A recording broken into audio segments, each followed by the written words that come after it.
Hi friends, మన మీ Shanmukh. Welcome to VA focus academy. ఈరోజు నేను మీ గురించి ఒక మంచి వీడియో అయితే చేయబోతున్నాను.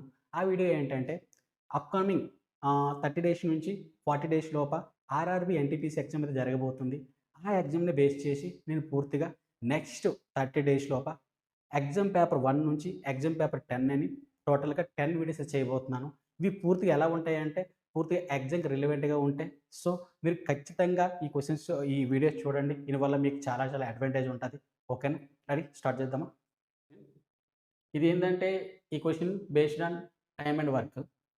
ఆహ్, టైమ్ అండ్ వర్క్ నుంచి మాక్సిమం మనం ఎన్‌టీపీసీలో 1-3 మార్క్స్ అయితే ఎక్స్‌పెక్ట్ చేయొచ్చు. సో, అందుకే నేను ఇక్కడ టైమ్ అండ్ వర్క్ నుంచి 2 క్వెషన్స్ ఇక్కడ సాల్వ్ చేయబోతున్నాను. ఓకే. ఫస్ట్ క్వెషన్ ఏమన్నాడంటే ABC can complete a task in 10 days, 12 days, 15 days respectively. They start working together, but after 2 days, A leaves and B leaves 3 days before the work is completed. How long did the work take into total?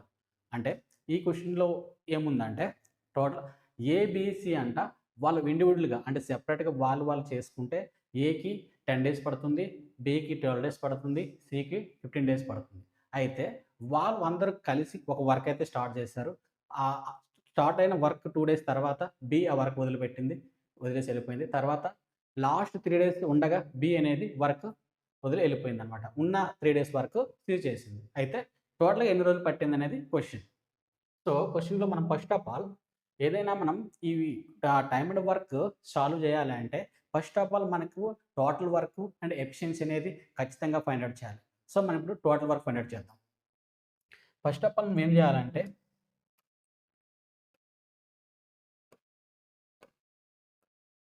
A, B, C ఇండివిడ్యువల్‌గా చేస్తే, ఒక్కొక్కరిగా చేస్తే ఎన్ని రోజులు పడుతుందో రాసుకోవాలి. Total ఎన్ని days? ఏకి 10 days, బికి 12 days, సికి 15 డేస్. మనం టోటల్ వర్క్ ఫైండ్ ఔట్ చేయాలంటే ఏదైతే వాళ్ళ ఇండివిడ్యువల్ డేస్ ఏదైతే తీసుకున్నారో అనుకోని ఎల్‌సిఎం తీస్తే టోటల్ వర్క్ వస్తది. సో, ఎల్‌సిఎం ఏంటి? 10, 12, 15కి ఎల్‌సిఎం తీసుకోవాలి. మనం ఈ ఎల్‌సిఎం తీస్తే టైం పడతది కాబట్టి ఇక్కడ షార్ట్‌కట్ వే ఏంటంటే ఫస్ట్ ఆఫ్ ఆల్ ఈ 3 నంబర్‌లో పెద్ద నంబర్ ఏది? 15. 15 10తో కట్ అవుతుందో చూడాలి. 12తో కట్ అవుతుందో చూడాలి. ఒకవేళ 15 కట్ అవ్వకపోతే 15 డబుల్ చేసుకోవాలి. 30. 30 10తో కట్ అవుతుంది బట్ 12తో కట్ అవ్వట్లేదు. ఇప్పుడు 30కి డబుల్ చేసుకుంటే 60. 60 అనేది 12తో కట్ అవుతుంది. సో, ఎల్‌సిఎం ఏంటి ఇక్కడ? 60. సో, ఎల్‌సిఎం 60 అనేది టోటల్ వర్క్ అన్నమాట. This is total work. అయితే ఇప్పుడు మనకి ఎఫిషియన్సీ కావాలి. ఎఫిషియన్సీ ఆఫ్ ఇండివిడ్యువల్ అంటే ప్రతి ఒక్కళ్ళ ఎఫిషియన్సీ. ఎఫిషియన్సీ అంటే ఏంటి? ఒక రోజుకి చేసే పని లేదా అవర్‌తో పోల్చుకుంటే ఒక గంటకి చేసే పని, నిమిషాలతో పోల్చుకుంటే ఒక నిమిషం చేసే పని. సో, ఇక్కడ ఏ అనేది ఒక రోజుకి ఎంత పని చేస్తది? మనకి ఎఫిషియన్సీ కావాలంటే total work by number of days ఏవైతే డేస్ తీసుకున్నారు కదా! వాళ్ళు అంతా బై చేయాలి మనం. సో, 60కి 10తో బై చేస్తే ఎంతొస్తది? 6 అంటే ఒక రోజుకి 6 యూనిట్స్ వర్క్ చేస్తది ఏ. అదే బి అయితే 60/12 ఎంత? 5. ఓకే. అదే సి అయితే 60/15 4. అంటే ఏ ఒక రోజుకి చేసేది 6 యూనిట్స్, బి ఒక రోజు చేసేది 5 యూనిట్స్, సి ఒక రోజు చేసేది 4 యూనిట్స్. ఇట్లా ఈళ్ళు ఒక ఎఫిషియన్సీ అన్నమాట. అయితే నెక్స్ట్ ఏమన్నాడు? మనకు టోటల్ వర్క్ వచ్చింది అండ్ ఇప్పుడు ఎఫిషియన్సీ వచ్చింది. ఇప్పుడు మనం క్వెషన్‌కెళ్దాం. వాళ్ళు ముగ్గురు కలిసి చేశారు. ఎన్ని రోజులు చేశారు? 2 డేస్ చేశారు. 2 డేస్. 2 డేస్‌కి ఎంత వరకు కంప్లీట్ అయ్యి ఉంటది? ఒక రోజుకి ముగ్గురు కలిస్తే ఎంత వరకు అవుతుంది? 5 ప్లస్ 4 9 ప్లస్ 6 15. ఒక రోజుకి 15 అయితే 2 డేస్‌కి ఎంత అవుద్ది? ఇంటూ 2 30 వరకు కంప్లీట్ అయింది. ఓకే. 30 వర్క్ అనేది కంప్లీట్ అయింది. రిమైనింగ్ ఎంత ఉంటది? టోటల్ వర్క్‌లో ఇప్పుడు ఏదైతే వర్క్ కంప్లీట్ వచ్చి అది తీసిస్తే రిమైనింగ్ వర్క్. రిమైనింగ్ వర్క్ ఎంత ఉంది ఇప్పుడు? ఇక్కడ రాద్దాం. రిమైనింగ్ వర్క్ ఎంతుంది? అయితే వాడేమన్నాడు 2 డేస్ తర్వాత ఏ వదిలిపెట్టింది. నెక్స్ట్ ఏముంది బి లాస్ట్ 3 డేస్ ముందర వదిలిపెట్టింది. అంటే లాస్ట్ 3 డేస్ ఎవరు చేసుంటారు? సి చేసుంటది. సో, లాస్ట్ 3 డేస్ 3 ఇంటూ ఒక రోజు చేసేది సి ఎంత? 4 ఇంటూ 4 అంటే 12. అంటే ఈ 30లో 12 తీసిస్తే రిమైనింగ్ ఎంతుంది? 18. ఈ 18 అనేది వాళ్ళు కలిసి చేశారు. సో, 18 వరకు కంప్లీట్ చేయడానికి ఎంత టైం పడతది వాళ్ళకి? అలా ఎఫిషియన్సీతో బై చేస్తే మనకు అర్థమైపోద్ది. ఎఫిషియన్సీ ఎంత? 9. సో, 9తో బై చేస్తే 2 డేస్. అంటే ఇక్కడ 2 డేస్ పట్టింది. ఇక్కడ 3 డేస్ పట్టింది. ఫస్ట్ 2 డేస్ పట్టింది. 3 + 2 5 + 2 7 టోటల్‌గా 7 డేస్ అనేది పట్టిందనమాట. ఈ వర్క్ కంప్లీట్ చేయడానికి. ఓకేనా? This is first question. ఇప్పుడు నెక్స్ట్ క్వెషన్ చూద్దాం. చూడండి, సేమ్ టైమ్ అండ్ వర్క్ మీద ఇంకో question. AB can complete a task in 12 days. BC can complete a task in 15 days. AC can complete a task in 20 days. అయితే if ABC work together, how long will they take to complete the task? ఇక్కడ ఏమన్నాడంటే వాళ్ళు ఇద్దరిద్దరు కలిసి work చేస్తే, AB కలిసి చేస్తే ఆ వర్క్ 12 రోజులు పడుతుంది. అదే సేమ్ వర్క్ బీసీ కలిసి చేస్తే 15 days పడుతుంది. అదే సేమ్ వర్క్ ఏసీ కలిసి చేస్తే 20 days పడుతుంది అంట. అయితే వాళ్ళ ముగ్గురు కలిసి చేస్తే ఎన్ని రోజులు పడుతుంది అనేది క్వశ్చన్. ఓకే, ఫస్ట్ మనం ఏం చెప్తాం, ఏదైనా టైం అండ్ వర్క్ ఏదైనా మనం క్వశ్చన్ సాల్వ్ చేయాలంటే ఫస్ట్ ఆఫ్ ఆల్ మనకి టోటల్ వర్క్ కావాలి అండ్ ఎఫిషియన్సీ కావాలి. ఓకే, మనకి టోటల్ వర్క్ కావాలంటే వాళ్ళ ఒక బోత్, అంటే ఇక్కడ ఏ ప్లస్ బి ఎన్ని రోజులు తీసుకుంది, ఇక్కడ 12 days, and B plus C ఎన్ని రోజులు తీసుకుంది, 15 days, and A plus C ఎన్ని రోజులు తీసుకుంది, బి ప్లస్ ఏ ప్లస్ ఎన్ని రోజులు తీసుకుంది, ఇంకా 20 days. ఓకే, ఇప్పుడు తీసుకున్న డేస్కి ఎల్సిఎం తీస్తే మనకు టోటల్ వరకు వస్తుంది. నేను చెప్పాను కదా ఇంతకలా ఒక మెథడ్. ఇందులో పెద్ద నెంబర్ చూడాలి, పెద్ద నెంబర్తో రిమైనింగ్ నెంబర్తో డివిజన్ అవుతుందో చూడాలి. 20 తీసుకుంటే 12తో కట్ అవ్వదు, 20 డబల్ చేస్తే 40 కట్ అవ్వదు, అనికి 20 యాడ్ చేసుకుంటే 60 60 అవుతుందా, అవుతుంది. 12 5ల 4ల 3ల, అంటే ఏబి కలిసి చేస్తే ఒక రోజుకి 5 యూనిట్స్ వర్క్ చేస్తుంది. అదే పని బీసీ కలిసి చేస్తే 4 యూనిట్స్ చేస్తుంది. అదే పని ఏసీ కలిసి చేస్తే 3 యూనిట్స్ చేస్తుంది. ఇది చూడండి, ఒక్కొక్కరు రిపీటెడ్గా ఉన్నారు, 2 times ఉన్నారు, B 2 times, A 2 times, C 2 times. అంటే 2 plus A plus B plus C equal to total units కదా, 9 ప్లస్ 3 12. ఇది ఇద్దరేసి కలిస్తే, ఇద్దరేసి రిపీటెడ్ అయితే, అదే ఏ ముగ్గురు కలిసి చేస్తే ఏమవుద్ది, A plus B plus C equal to 12/2 cut చేస్తే 6. ఒక రోజుకి ఏబిసి ముగ్గురు కలిసి చేస్తే 6 days పడుతుంది. అయితే ముగ్గురు కలిస్తే టోటల్ వర్క్ ఎన్ని రోజుల్లో అవుతుంది? సింపుల్. టోటల్ టైం కావాలంటే మనం టోటల్ టైం కావాలంటే ఏం చేస్తాం, total work by efficiency. Efficiency ఎంత, 6, ముగ్గురు కలిసి చేస్తే. సో కట్ చేస్తే 10, అంటే ముగ్గురు కలిస్తే ఆ పని 10 daysలో కంప్లీట్ అవుతుంది. ఓకేనా, దిస్ ఇస్ క్వశ్చన్ 2. ఇప్పుడు నెక్స్ట్ క్వశ్చన్ చూద్దాం. నెక్స్ట్ చూడండి, ఇక్కడ ఏమి ఇచ్చాడంటే పర్సంటేజ్ ఇక్కడ ఉంది, పర్సంటేజ్ క్వశ్చన్. పర్సంటేజ్ ఇప్పుడు చేద్దాం. మీరు ఎన్టీపీసీలో మ్యాక్సిమం మీరు ఎక్స్పెక్ట్ చేయొచ్చు. పర్సంటేజ్ లేకుండా ఎలాంటి అర్థమెటిక్ క్వశ్చన్స్ అయితే రావు, మ్యాథమెటిక్స్ ఉండదు. సో పర్సంటేజ్ నుంచి ఖచ్చితంగా 2 నుంచి 5 మార్క్స్ అయితే మీరు ఎక్స్పెక్ట్ చేయొచ్చు, 5 క్వశ్చన్స్. సో ఈరోజు పర్సంటేజ్ నుంచి 2 క్వశ్చన్స్ తీసుకున్నాను. ఇప్పుడు ఇక్కడ ఏమి ఇచ్చాడు, if the price of product is increased by 20% and then decreased by 20%, what is the net percentage change in the price? అంటే ఆడేమంటున్నాడంటే, ఒక ప్రైజ్ ఉంది, సిపి కాస్ట్ ప్రైజ్ అనుకోండి. ఓకే, ఆల్వేజ్ కాస్ట్ ప్రైజ్ ఇక్కడ 100% అనుకోండి. ఆడేం చెప్పాడంటే ఆ ప్రైజ్ యొక్క ప్రోడక్ట్ ఏమైంది, ఫస్ట్ ఇంక్రీజ్ అయిందంట. ఎంత పెరిగింది, 100 నుంచి 25% పెరిగింది. సో 25 పెరిగితే ఇప్పుడు ఎంత అయింది, 125% అయింది. నెక్స్ట్ ఏమన్నాడు, అదే ప్రోడక్ట్ డిక్రీజ్ అయిందంట అని ఒక ప్రైస్ ఎంత తగ్గింది, 20%. ఏం మీద తగ్గింది, ఈ 125% మీద కదా. సో 125 మీద 20% తీయండి, 20/100. ఇది మామూలుగా మనం ఇలా చేసుకుంటే రేషియోలో ఫ్రాక్షన్లో మార్చుకుంటే 1/5 కదా, డైరెక్ట్గా ఇట్లా వేయచ్చు. సో 5 1 జా 5, 5 2 జా 5 5 జా, అంటే 25% తగ్గింది. దేని మీద, 125 మీద. సో 125లోన 25 మైనస్ చేస్తే ఇప్పుడు ఎంత ఉంది, 100%. అంటే స్టార్టింగ్ ప్రైజ్కి వచ్చింది. సో ఎంత చేంజ్ అయింది అని అడిగాడు, పర్సంటేజ్ ఎంత చేంజ్ అయింది అడిగాడు. ఏం లేదు, స్టార్టింగ్ ప్రైజ్కి వచ్చింది 100%, 100% నుంచి 100%కి వచ్చింది కాబట్టి నో చేంజ్. ఏమి ఇక్కడ ఉంది, దిస్ ఇస్ నో చేంజ్. ఓకేనా, దిస్ ఇస్ క్వశ్చన్ 3. ఇప్పుడు క్వశ్చన్ 4 చేద్దాం. ఇక్కడ ఏమి ఇచ్చాడు, నెక్స్ట్ అదే మీద percentage. If the price of a product is reduced by 40%, by what percentage must the new price be increased to restore the original price? ఒకడు ఏమన్నాడంటే, వాడు ఒక ప్రైజ్ అయితే ఉంది, ఆ ప్రైజ్ ఏమైందంటే 40% తగ్గిందంట. అంటే 100% నుంచి ఆ ప్రైజ్ ఇప్పుడు 40% తగ్గిందంటే 100లో 40 మైనస్ చేసుకోవాలి కదా. సో మైనస్ చేయండి, ఇప్పుడు ఎంత ఉంది, 60%. ఓకే, అయితే ఆడేమంటున్నాడు, ఈ 60% మీద ఎంత పెంచితే ఎంత పర్సెంటేజ్ మనం పెంచితే ఇప్పుడు అది నార్మల్ ప్రైజ్ వస్తుంది, 100% అవుద్ది అని అంటున్నాడు. ఎంత పర్సెంటేజ్ అవ్వాలి 60 మీద చెప్పండి? 60 మీద అంటే నార్మల్గా 40 తీసుకుంటే 24 అవుతుంది, 60 తీసుకుంటే 36 అవుతుంది, 66.3 తీసుకుంటే అవుతుందా చూద్దాం. 1/3 అంటే డబల్ తీసుకోవాలా, 3 2 జా 20 ఇంటూ 20 అంటే 40%. అంటే మనం కానీ ఆప్షన్స్ బేస్ మీద వెళ్తే 66.67% తీసుకుంటే మనం ఈ ప్రైజ్ నుంచి ఒరిజినల్ ప్రైజ్కి వెళ్ళొచ్చు. ఓకేనా, ఇంకోసారి ఎక్స్ప్లెయిన్ చేస్తాను చూడండి. సపోజ్ ప్రైజ్ 100% ఉంది, ఆ ప్రైజ్ కాస్త డిక్రీజ్ అయింది అంటే మైనస్ అయింది, -40, ఇప్పుడు ఎంత అయింది 60. ఈ 60% మీద ఎంత పర్సెంటేజ్ పెంచితే మళ్ళీ 100% అవుతుంది.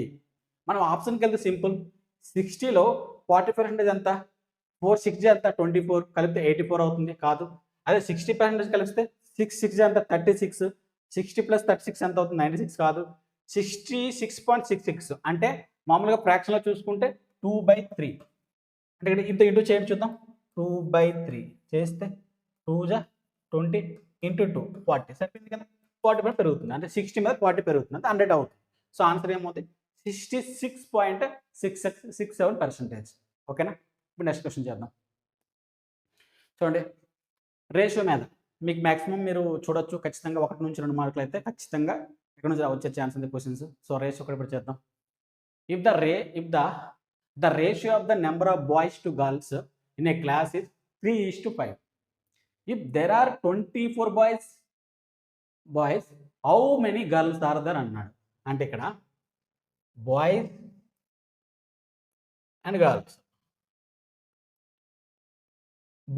అండ్ గర్ల్స్ ఒక రేషియో ఇచ్చాడు, ఎంత 3:5. ఓకే, అక్కడ ఏమి ఇచ్చాడు, బాయ్స్ నెంబర్ ఇచ్చాడు, టోటల్ బాయ్స్ ఎంత 24, అయితే గర్ల్స్ ఎంత అని అడుగుతుంది. సింపుల్ కదా, ఇది సపోజ్ ఇది 3x అని తీసుకోండి, ఇది 5x అని తీసుకోండి. 3x = 24 కదా, అంటే 3x = 24. మనకు 5x కావాలి, 5x కావాలంటే మనం x వాల్యూ ఫైండ్ అవుట్ చేయాలి. x వాల్యూ ఫైండ్ అవుట్ చేయాలంటే 24/3 కట్ చేస్తే 8, x వాల్యూ 8, x వాల్యూ 8 అయితే 5x ఎంత అవుద్ది, 5 × x వాల్యూ 8. సో టోటల్ ఎంత 40 గర్ల్స్ అంట. సో ఆన్సర్ ఏంది 40. ఓకేనా, అర్థమైంది కదా ఇది. ఇంకోటి చేద్దాం. చూడండి, if 30% of a number is equal to 40% of another number, what is the ratio of the 2 numbers. ఇక్కడ ఏమి ఇచ్చాడంటే ఒక నెంబర్ అయితే ఉంది, this is 30%, okay, equal to another number ఒక 40% అంట. సింపుల్ కదా, ఇదేమవుద్ది ఇన్వర్స్లీ ప్రపోర్షన్. 30% ఈక్వల్ టు 40% అంటే ఇది రేషియోగా మారిస్తే 3:2 3:4 ఇది ఇన్వర్స్లీ ప్రపోర్షన్ అవుతుంది కదా. అంటే సింపుల్గా మనం ఇలా చేసుకోవచ్చు, 4:3. ఆన్సర్ ఏమవుద్ది 4:3. 4:3 ఎక్కడ ఉంది, ఇది బి ఆప్షన్. అర్థమైంది కదా. నెక్స్ట్ క్వశ్చన్ చేద్దాం.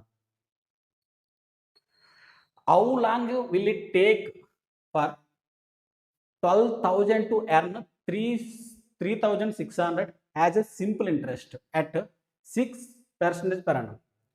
సింపుల్ ఇంట్రెస్ట్ నుంచి ఖచ్చితంగా 2 క్వశ్చన్స్ నుంచి 3 క్వశ్చన్స్ ఖచ్చితంగా మీరు రాబోయే ఎన్టీపీసీ ఎగ్జామ్లో ఖచ్చితంగా మీరు చూస్తారు. సో ఇక్కడ నుంచి 2 క్వశ్చన్లు తీసుకున్నాను సింపుల్ ఇంట్రెస్ట్ నుంచి. చూద్దాం ఇక్కడ ఏమడిగాడు, how long it will take for 12,000 అంటే ఇక్కడ 12,000 అనేది ప్రిన్సిపల్ అమౌంట్. అయితే ఎంత ఎర్న్ చేశాడు ఇంట్రెస్ట్, 3,600 ఎర్న్ చేశాడు as a simple interest at 6% per annum. ఎంత టైం పడుతుంది అన్నాడు. ఇక్కడ టైం అడిగాడు. మనకి సింపుల్ ఇంట్రెస్ట్ ఇచ్చాడు, ప్రిన్సిపల్ అమౌంట్ కూడా ఇచ్చాడు, టైం ఎంత పడుతుంది అడుగుతున్నాడు. ఇంకోటి ఏమి ఇచ్చాడు, రేట్ ఆఫ్ ఇంట్రెస్ట్ కూడా ఇచ్చాడు. రేట్ ఆఫ్ ఇంట్రెస్ట్ ఎంత 6%. ఎంత టైం పడుతుంది ఇది? సింపుల్, మనం ఎలా చేయొచ్చు? ఫస్ట్ ఆఫ్ ఆల్ ఈ ప్రిన్సిపల్ మీద కదా ఇంట్రెస్ట్ వచ్చింది. సో మనం ఏం చేయాలంటే ఈ 3600ని పర్సెంటేజ్గా మార్చేద్దాం. ఎంత పర్సెంటేజ్ అనేది? 3600 బై టోటల్ ఎంత? 12,000. దీనికి పర్సెంటేజ్లో మార్చాలంటే ఇంటూ 100. ఓకే, చేయండి. ఇప్పుడు 2 zeros 2 0 కట్, 0 0 కట్, 12 3 జా అంటే 30% అయింది. టోటల్ 30%. 1 yearకి ఎంత? 6%. టోటల్ ఇయర్స్ ఎంత అవుద్ది? సింపుల్, 1 yearకి 6% అయితే టోటల్ 30% కదా. 6 5 జా కదా, చూడండి 6 5 జా 30 అంటే 5 years అయి ఉంటుంది. Total 5 years. అప్పుడే కదా 6 కాస్త 30 అవుతుంది. సో టోటల్గా 5 years. ఓకే, అర్థమైంది కదా. ఇప్పుడు నెక్స్ట్ క్వశ్చన్ చేద్దాం. చూడండి, మళ్ళీ సింపుల్ ఇంట్రెస్ట్ మీద. If the simple interest on a some of money at 8% per annum for 2 years is 1600, what is the amount? ఇక్కడ ఏమి ఇచ్చాడు అంటే ఇఫ్ ద సింపుల్ ఇంట్రెస్ట్ అనే sum of 8, okay, simple interest ఎంత ఇచ్చాడు? రేట్ ఆఫ్ ఇంట్రెస్ట్ ఎంత ఇచ్చాడు?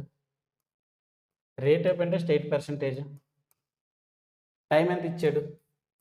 2 years ఇచ్చాడు. ఓకే, సింపుల్ ఇంట్రెస్ట్ 1600 ఇచ్చాడు. అయితే అమౌంట్ ఎంత అని అడుగుతున్నాడు. అమౌంట్ అంటే ప్రిన్సిపల్ అమౌంట్ ప్లస్ ఇంట్రెస్ట్. మనకు కావాల్సింది ఏంటి? Principal amount plus interest. మనకు తెలుసు rate of interest 8% for 1 year అయితే 2 yearsకి ఎంత అవుద్ది? 16% కదా. 2 years ఇచ్చే టైం కాబట్టి 16% ఈక్వల్ టు ఎంత? ఎంత సింపుల్ ఇంట్రెస్ట్ అదే కదా, 1600 కదా. మనకి 1% తీసుకుంటే ఏం చేస్తాం? 1% కావాలంటే సింపుల్గా 1600కి 16తో బై చేస్తాం. కట్ చేస్తే 1% ఎంత వచ్చింది? 100 రూపీస్. మరి 100% ఎంత అవుద్ది? ఇంటూ 100 కదా. ఎంత అవుద్ది? టోటల్ 10,000 వచ్చింది. అంటే 10,000 వచ్చింది. 10,000. సో ప్రిన్సిపల్ అమౌంట్ 10,000, ఇంట్రెస్ట్ ఎంత వచ్చింది? Simple interest 1600. కలుపుకుంటే ఎంత అవుతుంది? 11,600 అని వచ్చింది ఆన్సర్. ఓకే, 11,600. ఓకేనా, అర్థమైంది కదా. నెక్స్ట్ క్వశ్చన్ చేద్దాం. చూడండి, ఇఫ్ ద కంపౌండ్ ఇంట్రెస్ట్ అనే sum of money at 15% per annum for 2 years ఇది 3225, what is the principal amount? ఇక్కడ ఏమి ఇచ్చాడు మీకు? రేట్ ఆఫ్ ఇంట్రెస్ట్ ఎంత? 15%. అండ్ కంపౌండ్ ఇంట్రెస్ట్ ఎంత వచ్చింది? 3225. టైం ఎంత ఇచ్చిండు? 2 years. అయితే ప్రిన్సిపల్ అమౌంట్ అని అడిగాడు. ఇదే కదా క్వశ్చన్. ఓకే, మనకు తెలుసు ఫస్ట్ ఇయర్ 15% వస్తుంది, సెకండ్ ఇయర్ కూడా 15% వస్తుంది. నెక్స్ట్ ఇయర్ ఏమవుద్ది? ఈ వచ్చిన 15% రేట్ ఇంట్రెస్ట్ మీద కూడా మళ్ళీ 15% వస్తుంది. అంటే మళ్ళీ 15% రావాలి. చేస్తే ఎంత అవుద్ది? 15 × 15 225 బై కింద 100 ఉంటుంది కదా పర్సెంటేజ్. అంటే కట్ చేస్తే ఇక్కడ పాయింట్ వస్తుంది. అంటే 2.25% అనమాట వచ్చింది. సో టోటల్ ఎంత? 15%, 2.25% కలిపితే 32.25% వచ్చింది. సో ఇది ఈక్వల్ టు కదా ఆ కంపౌండ్ ఇంట్రెస్ట్ ఎంత? 3225. ఓకేనా. సో మనకి ఇప్పుడు ప్రిన్సిపల్ అమౌంట్ కావాలంటే 100% తీసుకోవాలి. ఇది 32.25%. మనం 1% ఫస్ట్ ఫైండ్ అవుట్ చేయాలి. 1% ఫైండ్ అవుట్ చేయాలంటే 3225కి 32/32.25తో బై చేసుకోవాలి. మనకి 1% వాల్యూ వస్తుంది. ఇప్పుడు 100% కావాలంటే ఇంటూ 100 చేయండి. ఓకేనా. ఇక్కడ పాయింట్ తీసేయాలంటే ఇక్కడ వచ్చి 2 జీరోలు వేసుకోండి. పాయింట్ పోయింది. ఇది కట్ చేస్తే 1 జా. సో 1 ఇంటూ ఇది 10,000. సో 10,000. సో ప్రిన్సిపల్ అమౌంట్ ఎంత? 10,000. Okay, this is compound interest. ఇప్పుడు నెక్స్ట్ క్వశ్చన్ వెళ్దాం. ఇది చూడండి, ఇక్కడ ఇప్పుడు వరకు నేను టోటల్గా 6 టైప్ చేశాను. ఇప్పుడు 7th టైప్ ఏంటంటే టైం స్పీడ్ డిస్టెన్స్. మీరు ఖచ్చితంగా ఎన్టీపీసీ నుంచి 2 క్వశ్చన్స్ అయితే ఎక్స్పెక్ట్ చేయొచ్చు ఇక్కడ నుంచి. సో ఈరోజు నేను ఎక్కడ నుంచి 2 క్వశ్చన్స్ తీసుకున్నాను. ఓకేనా? ఏమిచ్చాడు? 2 cars start from same point in opposite directions. One travels at 60 kilometres, the other at 40 kilometers. How far effort from there after 1.5 hours? అంటే ఇక్కడ ఏమి ఇచ్చాడంటే ఇక్కడ రెండు స్టార్ట్ అయ్యాయంట 2 కార్స్. Okay, 2 cars. ఇటు సైడ్ ఒక కార్ వెళ్తుంది, ఆపోజిట్లో ఇటు సైడ్ కార్ వెళ్తుంది. ఓకే, ఇక్కడ ఒక కార్ వెళ్తుంది, కార్ 1 అనుకోండి, ఇది దిస్ కార్ 2 అనుకోండి. ఓకే, అడేమన్నాడు? కార్ 1 ఎటు వెళ్తుంది? అటు వెళ్తుంది 60 కిలోమీటర్స్. ఇది ఒక్క స్పీడ్ ఎంత? 60 కిలోమీటర్స్. ఇంకో కార్ స్పీడ్ ఎంత? 40 కిలోమీటర్స్. అయితే 1.5 అవర్స్ తర్వాత వాళ్ళిద్దరు ఎంత దూరంలో ఉన్నారని అడుగుతుంది. మీకు తెలుసు 1 అవర్కి 60 కిలోమీటర్స్. 1 అవర్కి 60 కిలోమీటర్స్ వెళ్ళింది. తర్వాత హాఫ్ అంటే ఎంత? 60లో 30 కదా హాఫ్ అంటే. సో 30 కలుపుకోండి. ఇక్కడ 90 కిలోమీటర్స్ వెళ్ళింది ఇటు సైడ్. ఇది కార్ 2 ఏమైంది? 1 అవర్కి 40, హాఫ్ అంటే సగం కదా 20, కలుపుకుంటే 60. సో టోటల్ ఎంత అయింది? 150 కిలోమీటర్స్ దూరంలో ఉన్నారు ఇద్దరు. ఓకేనా? ఆన్సర్ ఏంటి? 150 కిలోమీటర్స్. ఓకే, సో ఈరోజు నేను పేపర్ 1 చేశాను. ఇది లెవెల్ 1 అనుకోండి, కొంచెం బేసిక్ క్వశ్చన్స్. పేపర్ 2 ఇంకొంచెం లెవెల్ పెరుగుద్ది, అలా పేపర్ 3 ఇంకొంచెం లెవెల్ పెరుగుద్ది. అట్లా టోటల్గా నేను 10 పేపర్స్ చేస్తాను. లెవెల్స్ అన్నీ నేను మ్యాచ్ చేసి మీకు కరెక్ట్గా ఎగ్జామ్కి వెళ్ళే ముందల మీరు అన్ని లెవెల్స్ మీరు క్లియర్ చేయొచ్చు నా వీడియో చూస్తే. If you like my video, and subscribe my channel, share my channel. Thank you for watching my video.